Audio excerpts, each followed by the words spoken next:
இன்றே டவுன்லோட் செய்து உங்கள் ஃபேவரட் ஷோக்களை என்ஜாய் பண்ணுங்க.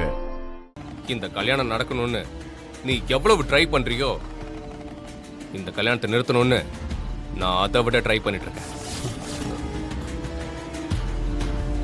மீனாட்சியை நான் லவ் பண்ணேன். ஆனா அவ என்ன கல்யாணம் பண்ணலாம் கூட பரவாயில்ல. உன்ன மாதிரி ஒரு கெட்டவனை கல்யாணம் பண்றதுக்கு நான் ஒரு நாளும் விட மாட்டேன். உன்னைய மாதிரி ஒருத்தனை கட்டினா ஏய் அவ லைஃபே ஸ்பாயில் ஆயிடுண்டா. அதனால எக்காரணத்து கொண்டும் இந்த கல்யாணத்தை நடக்கவே விட மாட்டேன். ஐயோ வேணாம் ஜீவா, நான் சொல்றது கேளு ஜீவா ப்ளீஸ். ஏய் முகூர்த்த நேரம் முடிகிற வரைக்கும் வாயை பொத்திக்கிட்டு இரு. இங்க இருந்து தப்பிக்கணும்னு நினைச்ச உன் கால் ரெண்டையும் உடச்சு உட்கார வச்சிருவேன். ஐயோ ஜீவா புரிஞ்சுக்கு ஜீவா, என்ன மன்னிச்சிரு ஜீவா, உனக்கு கெஞ்சி கேக்குறேன் Jeeva. Please Jeeva, please Jeeva, Jeeva Jeeva please Jeeva, Jeeva Jeeva Jeeva please Jeeva, please Jeeva, Jeeva என்ன மன்னிச்சிரு ஜீவா, ஜீவா ஜீவா ஜீவா.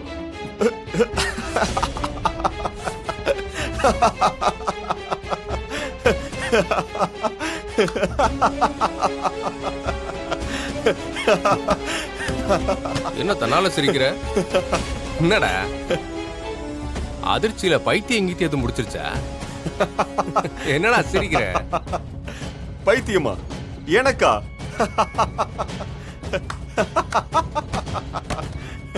பைத்தியெல்லாம் ஒண்ணு இல்ல, உனக்கு தான் இந்த ஆதியை பத்தி முழுசா தெரியல.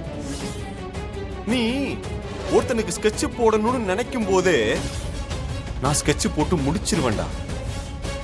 நீ யாரு என்னன்னு விவரமே தெரியாம மோதிக்கிட்டு இருக்க. டேய் இந்த ஆதியோட பிளானிங்கே வேற லெவல்ல இருக்கும்டா. என்னடா ஏன்டா மொக்க போட்டுக்கிட்டு இருக்க? என்ன ஒரு டயலாகா பேசிட்டு இருக்க? டேய் நீ என்ன கடத்திட்டேன்னு நினைச்சுக்கிட்டு இருக்கியா? செம காமெடி, செம காமெடிடா. நான் தான்டா உன்னை கடத்திருக்கேன். என்ன புரியலையா?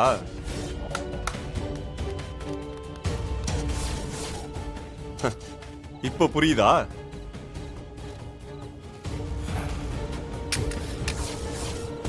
டேய் நான் நினைச்சா இங்கேயே உன்னை கொன்னுட்டு உன் டெட் பாடி கூட யாருக்கும் கிடைக்காதபடி பண்ணிடுவேன்டா.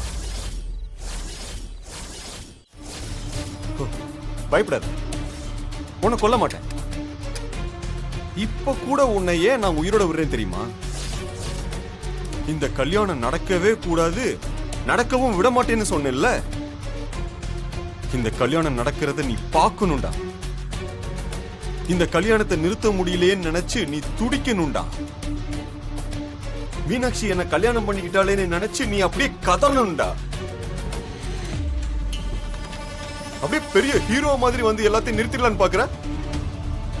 டேய் ஜீவா, உன் கதையில வேணாலும் நீ ஹீரோவா இருக்கலாம்டா.